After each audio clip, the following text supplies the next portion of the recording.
abyss? Well, first of all, Mike, thank you, and thank you for being here tonight.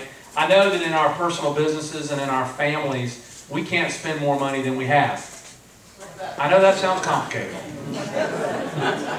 I mean, I know that's difficult to understand, but we can't spend more money than we have. You know, we have a president, well, first of all, we have a Congress this year that didn't even fulfill their responsibility and pass a budget. Okay?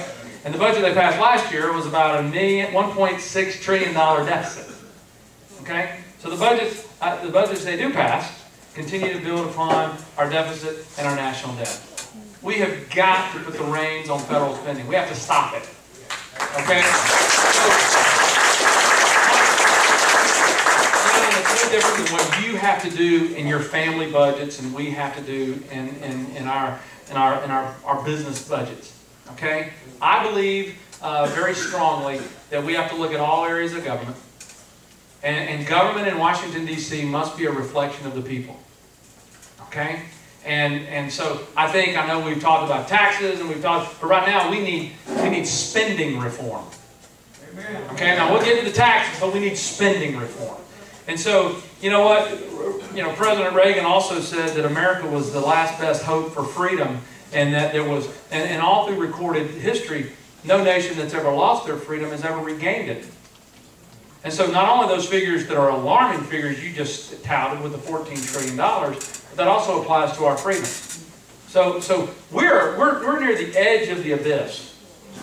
Okay? And yet I have no doubt that the most critical vote that is made by a congressman, and it's early in the term, it's the first vote.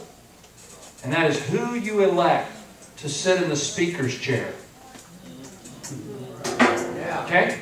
Now, I honestly believe with all my heart that if you vote for any one of the other three opponents in this race that I have, you ensure a greater possibility that Nancy Pelosi will sit in that chair once again.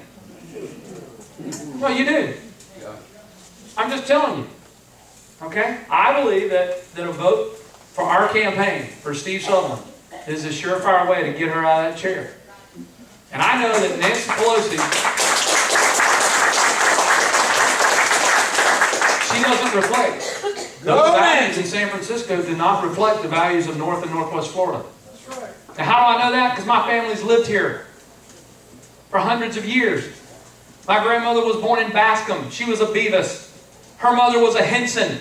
And her mother was a Williams. This is home. My family's been here a long, long time. And I know the values of North and Northwest Florida are not reflected in the Nancy Pelosi values of San Francisco that Alan Boyd has voted for 96% of the time. There you go. Well, we've been represented 4% of the time. Yay. I think we can do better.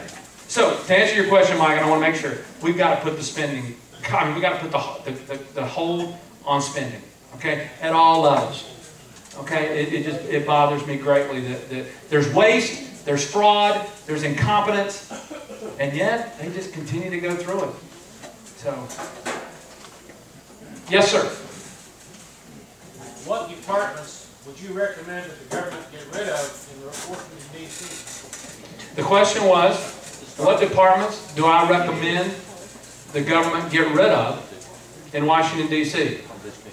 Well, let me say this. Matt's giddy, by the way. Matt is giddy on this one. Look at him. He's smiling on this one. Pick your head up, boy, so everybody can see you. Okay. I will tell you, there is not a government agency in Washington, D.C. that I do not think needs to be opened up and examined in a proper budget process. And there needs to be constraints. And I will say this to you. I believe that the balance that our original framers intended between the states, as founded in the 10th Amendment, okay? I believe that that balance has been terribly, terribly circumvented. Okay? Terribly circumvented. I believe, again, that's not my seal. I believe Let me say this. I want to look at all these departments. Okay? But I know this. I'm not going to answer that question that I know tomorrow. He is going to cut and splice. Okay? Boy! So, as any business owner, there is no department that is outside your review. First and foremost, cut Boyd. I would agree. I will say this. Let's just keep moving on. Yes, sir. Pointing at me, right? Yes. Okay, earlier in this race coming up, we went to these town hall debates, and I specifically seen Al Boyd tell all of us that on this cap and trade jump, he took 2 CEOs into an office, and they disputed it. And when the 2 CEOs come out of that office, they told Alan Boyd what he needed to do on this vote, and they told him he needed to vote yes. So what I want to know is just a yes or no answer from you. Are you going to perform any way like that? Are you going to ask CEOs, or are you going to call constituents like us? Are you going to ask us a yes or no? What do you need to vote for? So you asked me yes or no, and the answer is no. Well, I want to no. You asked me that question with 2 different. It was a positive negative. So are you going to ask CEOs directly, or are you going to ask your constituents directly? I'm not going to ask CEOs directly. I mean, I will converse with CEOs. I will get their information, just like. But it's a representation. We are the United States House of Representatives. I wish they would call us representatives more than they call us congressmen, because representatives would help program all of us in this country to understand that it's a representation of you. So I want to make sure I get your answer. Okay, I am not interested. Okay, in first of all, I vehemently disagree with cap and trade. Let me just get that straight. Okay, I'm coming right to you next. Okay, I want to make sure you don't have to hold your arm. I mean, I don't want your arm to get tired. So you're next. Okay, I'm coming. You know what? And it amazes me, because I hear people say, "Well, Allen's been good for ag." No, I do hear that. And this is an ag county, and the rural counties are ag counties. I just want you to know I hear that. Allen's good for ag. Is cap and trade good for ag? No. Is the EPA good for ag? No. Okay. But yet Allen's voted for all their powers. Allen's voted for all that. And I believe that farming is a small business, isn't it? Is the health care bill good for ag then, if it's small business? How about the death tax? How about the estate tax? When your family has perpetuated your family business for generation upon generation upon generation, and then you had the death this year of your patriarch, and after $1 million exemption, you must give the federal government 55% of your family farm. Is that good for ag? No. I just want to set the record straight. Allen has not been good for ag.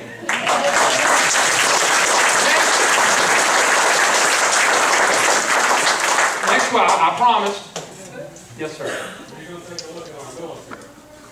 Every one of the branches that we've got. We need more boots on the ground, and the Navy sure as hell needs more ships. Now, we've got North Korea right at their table. We may have to go into Iran. And Obama doesn't have enough military experience to take a Girl Scout troop downhill with a tail whip.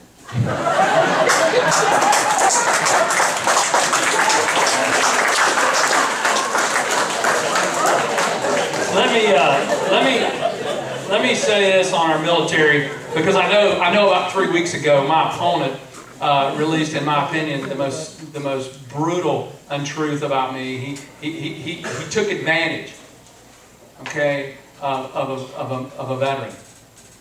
And the veteran went willingly, obviously, and helped film that commercial. Steve Sullivan was anti-military.